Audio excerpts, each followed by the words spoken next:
embargo, en los géneros de música popular, la brecha entre composición y ejecución se reduce notablemente. Otra vez me preguntaron si existe algún gran músico popular argentino que no haya sido intérprete.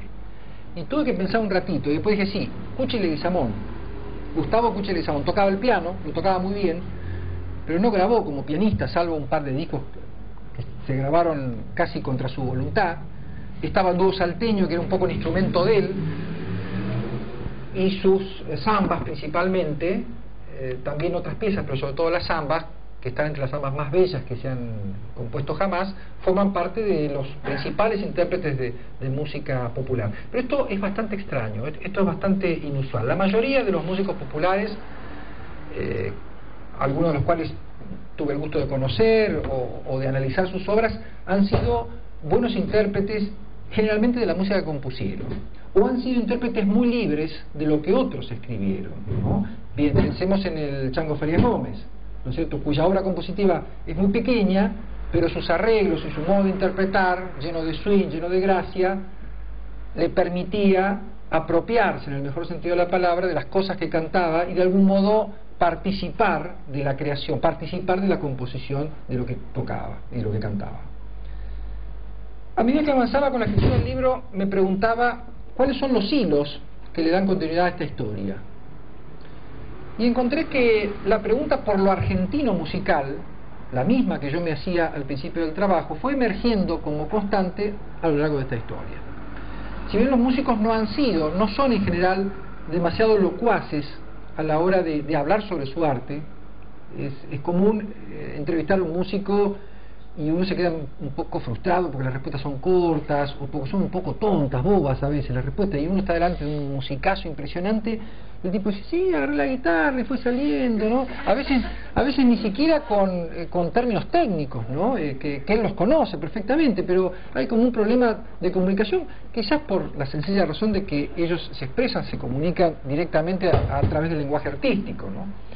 Sin embargo, la música habla por sí misma muchas veces, ¿no? Y responde a esta pregunta por lo argentino musical. Por ejemplo, el contrapunto en los tangos de Julio De Caro, la marcación a contratiempo en Piazzolla, el modo que tenía Atahualpa Yupanqui de emplear las cuerdas bordonas de la guitarra. Yo creo que son pronunciamientos artísticos, son pronunciamientos sobre cómo entendía cada uno de estos músicos lo argentino musical. Y hoy podemos decir retrospectivamente que la búsqueda de una respuesta única y cristalizada por lo argentino musical ha fracasado, ¿no? Se mencionaba al principio de la presentación la situación en la que estuvieron los músicos del Centenario cuando organizaron la fiesta del Centenario para encontrar una música que de algún modo representara a la Argentina, ¿no? Y la verdad que les costó mucho encontrarla, en verdad no la encontraron, o no como ellos pensaban. Es interesante entonces, como dato de la historia intelectual argentina, analizar cómo se fue conformando un imaginario de música argentina a lo largo de los años. En esa conformación jugó siempre un rol predominante, por lo menos hasta cierta época, la élite artística y su entorno, ¿no? Vuelvo al ejemplo de los compositores nacionalistas del Centenario, Alberto Williams, Julián Aguirre, que eran los máximos representantes, los creadores de la escuela nacionalista, que posaron su mirada en la Pampa, en el horizonte pampeano, convencidos de que solo del acervo criollo y rural podía brotar una música que tuviera identidad argentina. Mientras, por supuesto, la ciudad de Buenos Aires hervía de músicas inmigrantes y el tango, que ya existía, por supuesto, le imponía su ritmo al centro y a los conventillos y se convertía en la gran danza nacional, aunque entonces no se la quería ver de esa manera.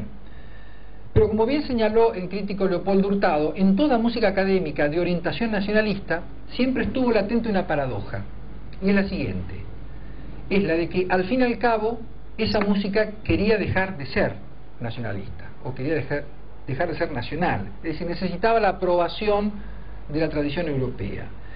En ese anhelo, sin duda respetable, de querer crear una obra que identificara al país y que a la vez tuviera validez universal, había un reconocimiento implícito de que solo Europa con su dedo podía decir lo que era argentino y lo que no era argentino, lo que representaba a los sudamericanos y lo que no los representaba. Esto me recuerda a las palabras de Borges cuando decía que también el nacionalismo argentino era una cosa importada. Más tarde la preocupación se trasladó, si bien con menos insistencia, al interior del tango, que terminó convirtiéndose en sinónimo de música argentina, sobre todo al exterior. Pero entonces lo argentino musical quedó repartido o tironeado entre el tango y el folclore.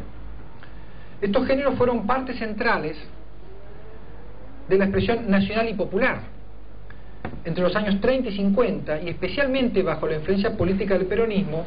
La música de tradición popular se postuló como expresión de lo argentino musical, sin mediaciones clásicas y con un sentido de reparación social que los nacionalistas del centenario habían ignorado completamente. En los años 60 y 70, sin embargo, los intentos de renovación surgidos dentro de estas músicas, dentro del tango y del folclore, pensemos en Piazzolla o en Waldo de los Ríos, volvieron a despertar críticas y enconos.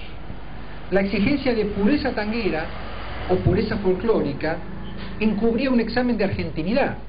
Quienes lo desaprobaron, los modernizadores, los vanguardistas, como los querramos llamar, fueron tildados de extranjerizantes, o lo que era similar, lo acabo de decir, modernizadores.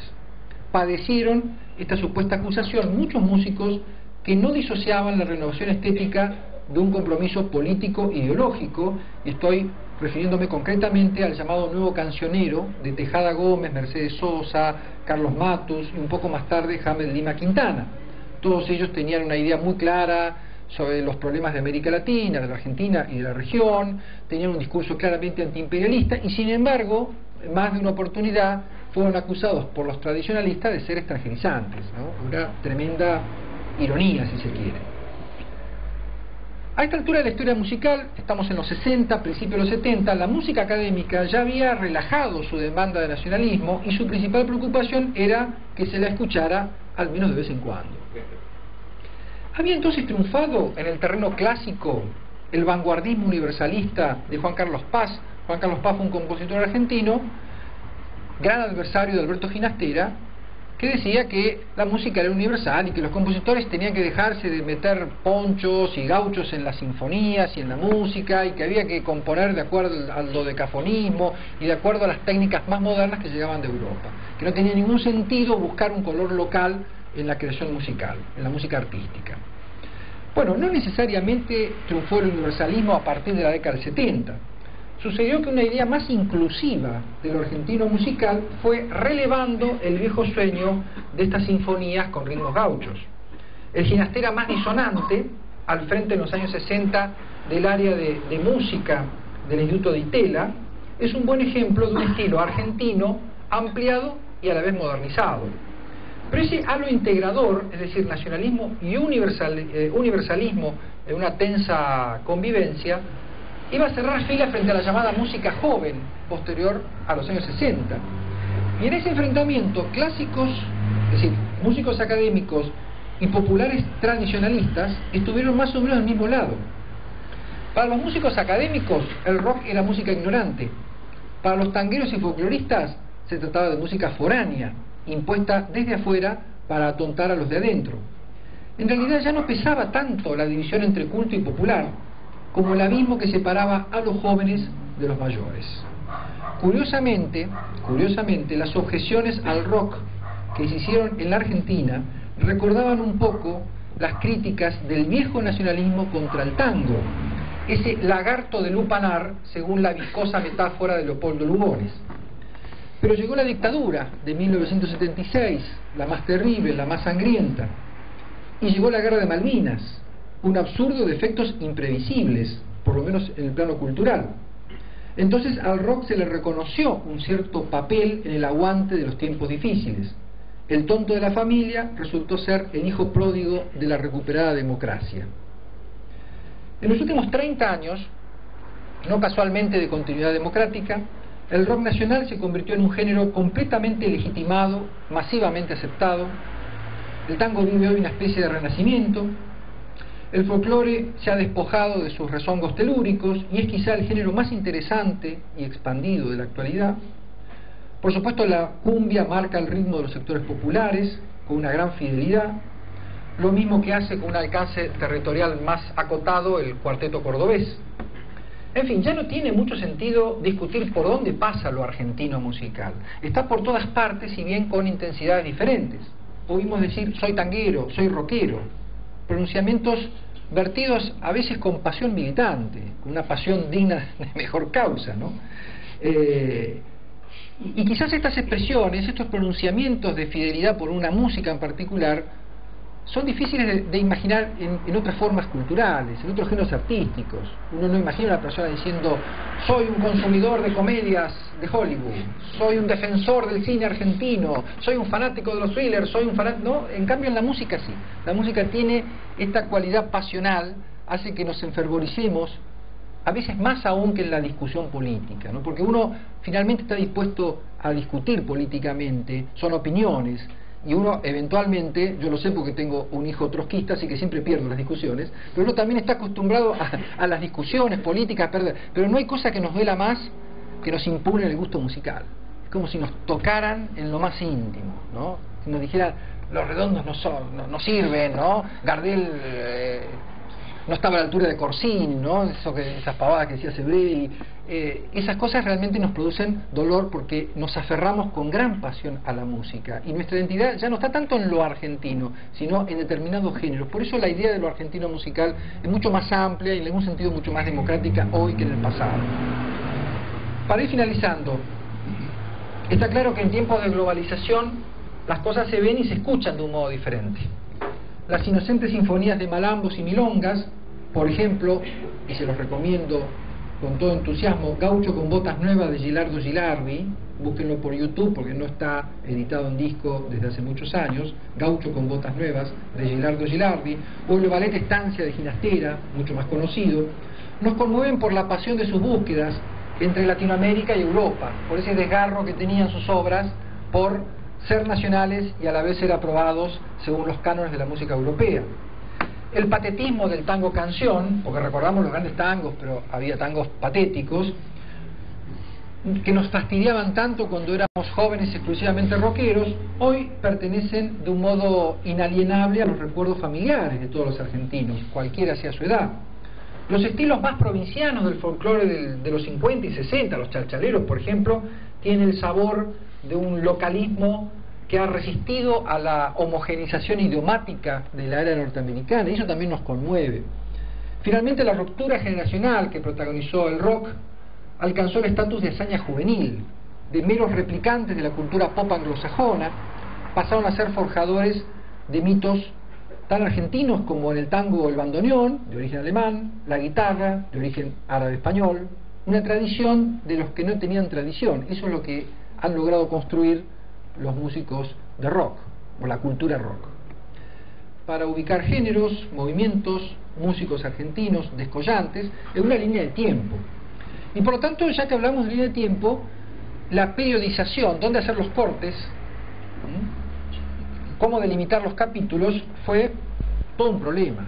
Yo opté por una, a diferencia del otro libro, Canciones Argentinas, que tiene una periodización que deriva más de la propia historia de la música y su relación con los medios, aquí me volqué por una periodización extramusical. Por ejemplo, en 1930, como todos sabemos, fue derrocado por un golpe de Estado el presidente Hipólito Yrigoyen. No sucedió ningún hecho musical decisivo en el año 30, la verdad es esa, salvo el estreno de Gira Gira, que había sido compuesto un año antes. Pero las consecuencias que tuvo la discontinuidad institucional en el marco de la crisis económica y social, la crisis de los años 30, la depresión, etcétera, sí afectaron la vida musical en su conjunto. Como es fácil imaginar, cada uno de los 7 capítulos que conforman este libro contiene elementos de continuidad del periodo inmediatamente anterior. No es que en el 30 haya desaparecido el tango, tuvo un momento de receso y luego volvió con mucha fuerza. Y cada capítulo también preanuncia, porque esa es la ventaja que tiene el historiador, que puede mirar el pasado a la distancia y retrospectivamente, anuncia parte de lo que vendrá, ¿no? La semillita, el germen de lo que luego iba a ser eclosión. Si bien los nombres de algunos creadores figuran en los encabezamientos de determinados apartados, esto no siempre significa que quienes gozan de esas marquesinas hayan sido más talentosos o mucho más talentosos que todos los demás. A veces fueron innovadores o a veces entraron en la historia por razones, no digo fortuitas, pero que quizás no estaban tan a la altura de su verdadero talento musical. Esas cosas también suceden. Por lo tanto, la medición comparativa del talento musical nunca ha sido muy productiva, ni para la historia ni para la crítica musical.